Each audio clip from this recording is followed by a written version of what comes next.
First off, I think for the Saturday game, it was an awesome environment. I think it's the thing that stuck out. We talked a little bit more. The environment Allegiant for with our students and alumni and fans and the recruits and their families was awesome, man.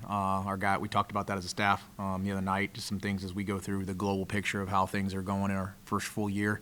There's some really good stuff there. It was exciting to see that. Our guys were engaged.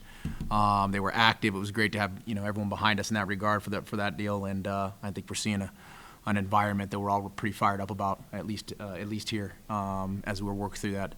And recruits were responsive to that as well, which is really cool as they came back to the building on Sunday morning quickly. And so that was really nice to see. And I think future's bright in that regard. I thought some things we did well. I thought guys competed all game again. I mean, I'm seeing the resilience of our team be a constant, and that's a good fiber to have in our DNA. They're staying together. I saw our sidelines engaged. Everybody cheering each other on the entire time, which is a big sign in regards to where we're headed, even through the adversity. Fundamentals and tackling continued and blocking showed up in more instances than not. Winning the first quarter, winning the first half, coming out, starting fast in the first quarter, starting fast in the third quarter on those drives was really nice to see.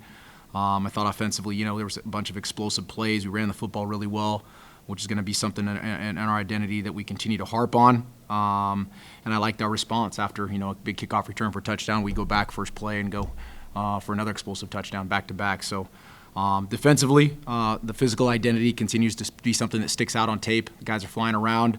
The goal line stops, the short yardage stops, is a big piece of a culture, which is really good to see. Havoc plays are best of the season. Tackles for losses, pass breakups, forced fumbles. We need a forced fumble recovery, takeaways. We doubled our number there for our best game, and I think that was a big piece of what we went into the game talking about is what we need to get done in the bye week. We had a takeaway that led to an offensive touchdown from the defense. Our communication versus a tempo team we thought was good, a little bit different of an offense. And then first down, they did a nice job. Things that I think we look back at, we need to improve on, obviously, is, again, this is the fourth game in the fourth quarter. Fourth game of the ones that we're really looking at that we think are most near and dear to us, that are closest to us. And that's a big piece of growing, and that's a big piece of learning how to finish together. And then inside of those four quarters, as I mentioned it the other day, is finding out where your plays that led to the difference of a 4-point swing or overtime swing or an 8-point swing or a 6-point swing, where the totality of one play may show up, where the totality of field position shows up. And we sit down and we watch that on Sunday as a team. We watch about 45 to 50 clips together. It takes about 40 minutes.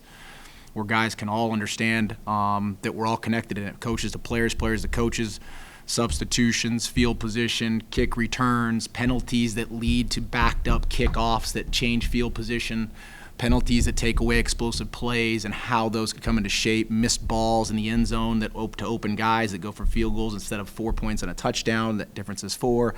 Like, there's a lot of things that globally I make sure that us as a program, from top to bottom, understand the totality of how they can change in the early phases of a program. Special teams is something that we, that's for special teams for touchdowns is hard. The punt block was a good deal. What was a punt? We had a punt communication, but then we had a kick PAT, blocked PAT for them, which was really nice. And I think that as we continue to move forward, I mean, it's going to be fast. It happened fast. We put it to bed last night. We're running on very little sleep. We had to turn this thing around. We've got a full practice tonight. We moved it to tonight's schedule to give us some hours in between the contest that we much need, both for preparation and for recovery.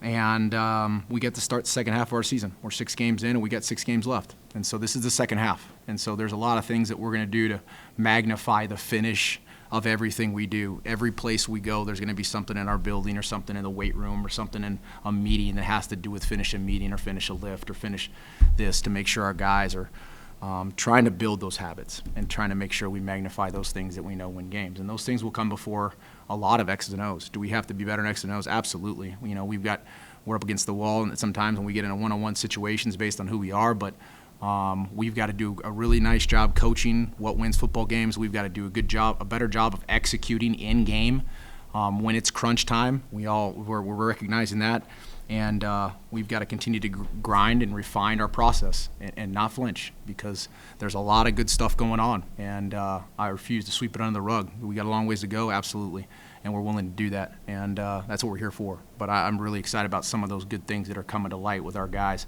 and they will finish. It will come. They just got to keep knocking on the door. It'll go down. Coach, what's the message this week and for the rest of the season to your team? Well, I think I just kind of mentioned it in there, is now you're the second half of the season, in the second half of the season we've got to look at it that way. You got 3 games here in the third quarter of the season and 3 games in the fourth quarter of the season, and really we've got to take those one by one, making sure that we own the things that we know have set us apart, and maybe let's use the 4 games I just used as an example. How can we overcome those? Where can we find 3 to 4 plays? Where can we find the difference of those 4 points? When we can find the difference of the field position? Without getting too, ambiguous with the whole thing, you really got to go down and make it as finite. What can we do in one phase here, one phase there, to maybe just make it a little sharper, and to keep doing what we're doing well, not get carried away with too much other stuff and start, and they're not. There's no finger pointing. The blame starts at the top with me. That 40-minute meeting I run, and I start with some of the stuff we could do better as coaches, and then we roll through it, man. And so there's a lot of stuff that I think that those guys understand we got to do, starting this week with a defending conference champion San Jose State, who's got a bunch of returning guys who have a really, really good team, well coached, and been there a long time. They started their process 5 years ago too, in a very humbling way, and they got some believers. They know how to fight, and so I'm excited to see our guys go out Thursday and get after it.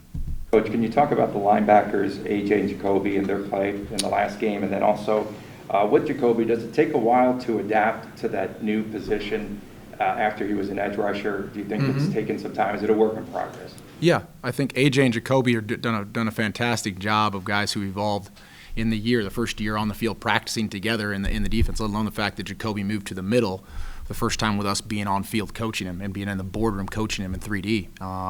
There is a growing process, because a little bit every week's going to be a subtle tweak, right? You're playing a different offense last week than you had all season because of the tempo and because of the elements of the width of their offense.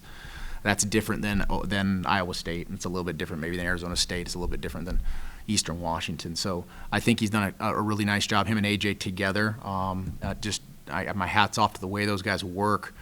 Their dark hours are as good as anybody. We showed a picture actually of AJ. AJ was an example of a guy in the offseason. I pulled a picture Friday night to show our guys one of the most improved guys, because it's no secret. We had some pictures and things we showed to him early on in spring of how he did in the summer. He was one of our examples of how he changed his body. And we show pictures of before and after pictures. He was one of the main primary examples of how he looks different. And he just started that in winter.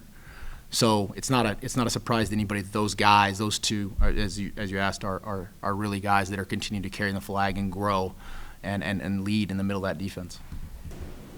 Coach, is Doug getting closer to 100%? Does he look better to you right now? No, he's still day to day. Unfortunately, we've got a couple doctors that are helping us kind of figure out exactly where we think we'd be at over the short and the long. Unfortunately, it's a back end, and then that's delicate, without getting too crazy. How's Cam doing? Cam is doing okay. He's a good example of why we needed some extra time in recovery. Fell on that brace pretty hard, and he has had a knee, and so I think he'll be okay. I think he'll be limited tonight as we go, but he's tough now. I mean, you talk about a kid who hadn't played since junior year of high school, and he's out there fighting, man. So pretty cool. Didn't have a senior year, and he's out there banging around. Tough kid, but he's we're hoping to get him back for sure. At full speed. I'm staying optimistic.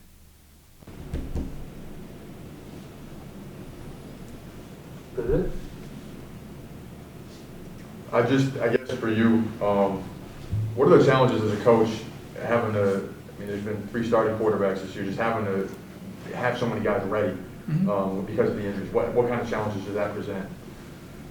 Well, I mean, at the quarterback position being the primary position, as we know, in this, the quarterback battle at every level is really a signifying deal going into a game and at the end of a game. And so to have to prepare multiple guys is always hard, always hard. It's unfortunate, but these guys, my hat's off the way they've prepared themselves, and guys have had to go in and do it, It doesn't make it easy.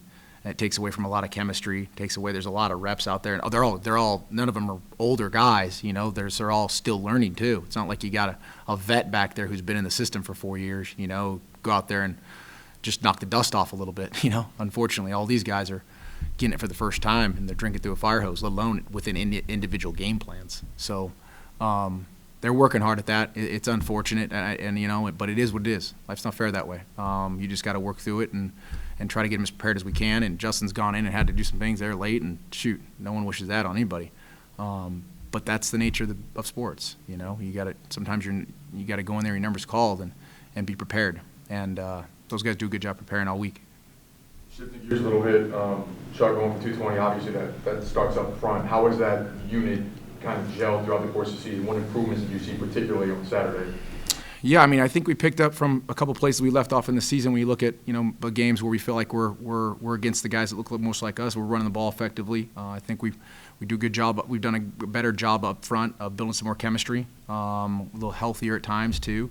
But those guys are doing a good job. They're blocking. Chuck's running hard. He's believing in the runs. Like I said, I think a couple weeks ago, him back there in the dots a little more comfortable now in the pistol, where it's behind the quarterback and it's downhill versus side to side, which is just nature of having to do it, you know. And you can see he's feeling more comfortable with that running downhill. He's a workhorse for us. He's a guy that, number one, we like to run the football. Number two, we got a good guy who can run it. And so we're going to continue to feed him the right way and build around him. How did the slot machine idea come up, and how much fun did the guys have with that during the game? Yeah, I didn't. Yeah, it was a random idea. Again, all this stuff happens pre-season. You know, like what could we do to kind of just get some excitement around the guys, or you know, to get some incentives and turn over belts and chains and all those things that are now culturally part of the game. You know, we're kind of all used up, and so we came up with a whole bunch of random ideas in summer and banged them around and came up with a slot machine, and Shelby ran with it and got with a group, and they did a heck of a job. It was pretty cool, and they wanted to put it out there, and just something that I think is, you know, I'm sure many people think it's stupid, but you know, that's part of, but it's not for everybody. I get it. Neither's a lot of things, but the guys liked it, and I think it's a representative of, I wanted something that replicated us, you know, replicated the city and the alumni and the school, and was edgy and new and different, you know. I guess kind of how we're moving forward, you know. It's kind of cool. I think the guys enjoyed it, you know. Is it going to stay out there? Yeah, hopefully that's going to be kind of our thing at home games, you know, for all those things, and I think it's a cool deal. And we're humbled to have that IGT group that did that for us, because I think it's pretty cool. I think it's something that just gives you a little bit of, you got to make it fun, man. There's a lot of, this game's hard. You know, this game's hard. It's hard doing what we do, regardless. And even when you win, it's hard, because the pressures and all the things that the guys hear and all that stuff, it don't change. It just goes another direction, you know. So you got to find time to lighten up a little bit and do those things and make it fun. And it works for recruiting and kind of the world we live in, you know, whether you like that or not. Coach, your relationship with Red Brandon is well documented. It's one of your best friends. Mm-hmm. Do you guys talk during game week, or is this something you just cut off all communication? No, he's blocked. Yeah. Yeah, he's on the list. Yeah, we talk regularly. You know, he right now is obviously one of my best friends, but you know, having what he did over the course of his last 5 years is probably one of all the guys I can call, of the Tedfords or the Cutters or the, you know, the Petersons or the Oregons or the Gundys or the Munkins, all those guys I call. There's only a few of them that can really kind of be they have a second to kind of digest kind of what you're going through, and I do that a lot. I reach out to those guys, and I try to listen to the guys who I know I believe in a lot of cases. And Brent's obviously a really close friend. He won't give me any game plan ideas, unfortunately, but I won't share mine either, so he can. Do you plan to practice tomorrow night too? Yeah, we're gonna go each night. Yeah, we're gonna go at night. It gives us, again, that we changed that window now is about a 10-hour swing from going in the morning back up that game. So we get, and if you move that forward, if you do the math, you know, obviously you just, those hours build up. It's more recovery, more prep in a game that's going to be at night anyways, and on a Thursday, so you can catch it up on the weekend going into, you know, the next week, which is a Friday game. So. Are you going to do that for all night games moving forward? No, sir. I think I think there's this one. This one was pretty different just because the time, you know. We could, Steve. I don't know if that's going to play into it. It really has to do with what I think we need to do time-wise for recovery and for prep, you know. It's kind of the nature of the beast. We can practice in the morning sometimes. We've done it at other places before. We switched it up. One more on the quarterbacks. If Friel can't go, Rodgers would probably start. And then how close is Martell to advancing beyond, some run packages and really Yeah, getting into Justin and Tate did a lot last night, because we Cam was still pretty sore. So Justin and Tate were going to be the guys who take the load, and the more Tate feels comfortable with, the more we'd like to kind of put on a little bit, that makes sense. Is Tate 100%, or is he still dealing with? Tate is 100%. Yeah. I mean, he's 100% as of now. Yeah. I mean, it hasn't been in a game to kind of go. He's been in practice though, and they can't get hit in practice, so it's a little bit, it's got to be careful there. But yeah, he's done great. Thanks, everybody. Good. Thanks, guys. Have a good day. AJ, Marcus said you were one of the guys that kind of one of the models for the program on how you change your body throughout the course of the offseason and how you improve. Just what was your approach during the offseason and what kind of changes did you want to make going into 2021? Yeah, early in my career here, I dealt with a lot of injury. I had reconstruction on both of my shoulders my freshman and sophomore year. So I kind of put an emphasis on just getting stronger and doing what I can to prevent another injury like that happening. So over the offseason, I really tried to work to change my body. I was in the weight room with Coach Fowle and them. I give them all the credit because they gave us programs necessary to build the muscle that we needed. I was also doing stuff on my own. And then Nicole Kiley, she did a good job with the nutrition. So all that kind of worked together and allowed me to change my body over this offseason. Just to follow on that, how different was the offseason going into this year for you as opposed to the previous one? Like, what were the biggest changes that you were able to do, whether it be in the weight room, whether it be in your diet? Like, what were the biggest differences? I mean, the biggest difference for me is I was healthy this offseason for the first time. It was my first spring season, my first time playing in the spring game, and I'm a senior. So, I've been, like I said, all the surgeries and stuff prevented me from doing that. So it was my first time I really had however many months it is to get ready for the season. And yeah, so I think that's what has allowed me to step my game up. Austin, you guys probably as a line had your best game of the year. What do you think? Was the week of practice that good, or is things starting to click under TJ? So in our meeting, when we first had our meeting after U2SA, our focus was this is going to be the most physical game. So all bye week, all practice last week was based on physicality. And we also had more time for individual, like more technique stuff, and that was a big emphasis in our room, only because technique was like the most important thing in our room. So I think with TJ in the room, with him leading us, it was a big week for us to be physical and, go back to our fundamentals and stuff. Austin, coach said that havoc plays-wise, that was your best game. What do you attribute that to?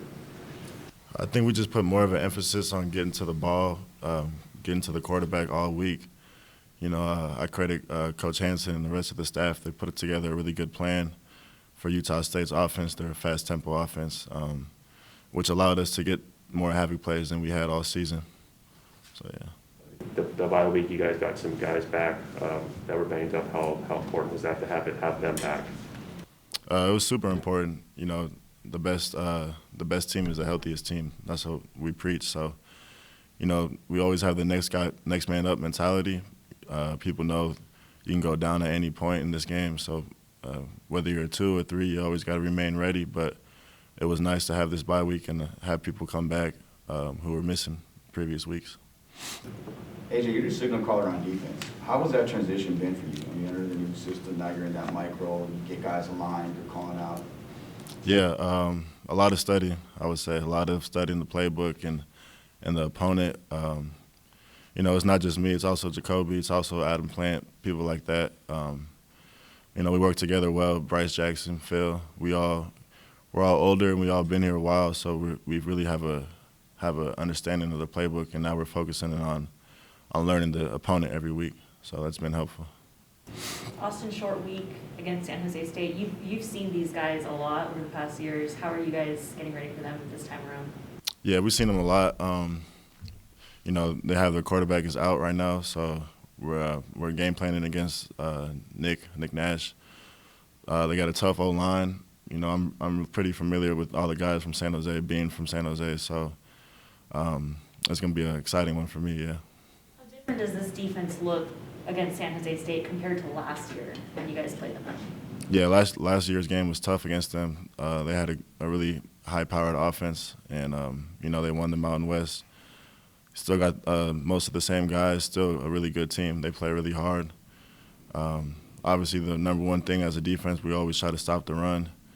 That's been our biggest emphasis, but also now leaning towards stopping the pass as well, working together with the secondary and things of that nature. So I'm excited for this one, yeah.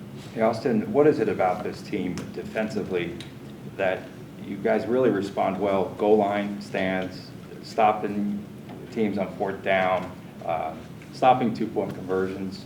Yeah, I think it just says a lot about our resiliency as a defense. We can't control how we get on the field, but we control how we get off, and that's been our mindset the whole season. Just put the fire out, whether it's after a turnover, bad field position, doesn't really matter.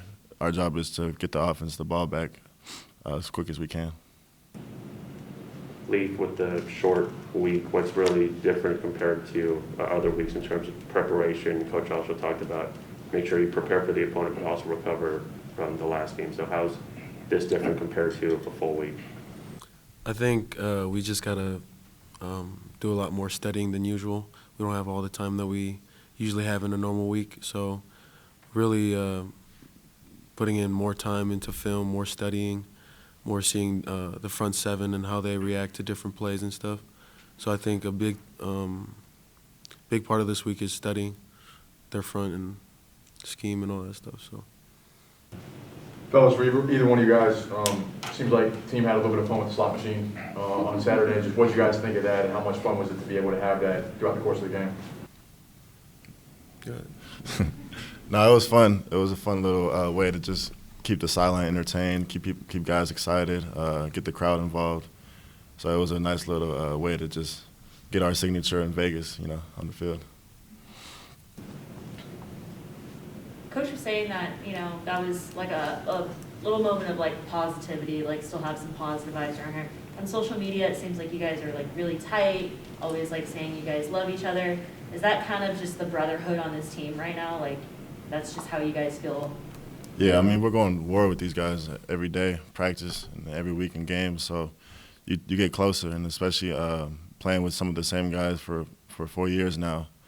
You get close, get to know each other's families, get to know what people are doing on and off the field, and it's allowed us to play better as a unit. Leif, can you talk about the pride you guys take with a running back going for over 220 yards? Like, does the line get into that? Yeah, so, I mean, we had a few different coaches. Like, everyone in the room was recruited by different coaches, and everyone has their own backgrounds.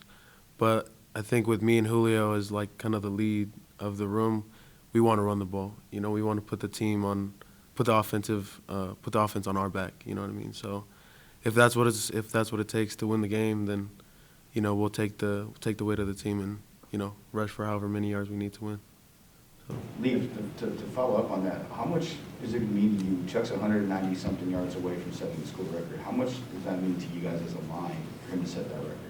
Right, so offensive line play, we don't really take a lot of the credit, but, Chuck's stats reflects on how good we do as offensive line. So getting him to that point, is a good goal for him, but also it speaks on how well and how good we work together as offensive line. So it's a good reflection on us.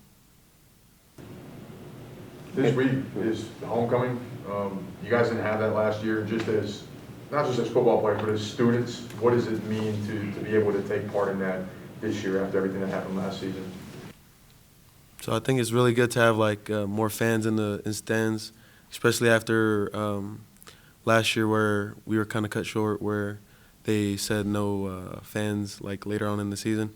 But I think having the fans in the stands is a better environment for all the players to get more hyped and have the sideline involved, both sides of the ball involved. So I think it's really good and a really good feeling to have them out there. Yeah, Leif, a question about that first drive for UNLV. I think 3 times you drew Utah State offsides, right? Mm-hmm. Was it a cadence thing, or did you see that they were going to be a little bit, just too aggressive coming out there? How did you get them to? go off sides 3 times in that first drive. So a lot of the emphasis was on the cadence because we have a young quarterback, Cameron. He's a freshman, true freshman.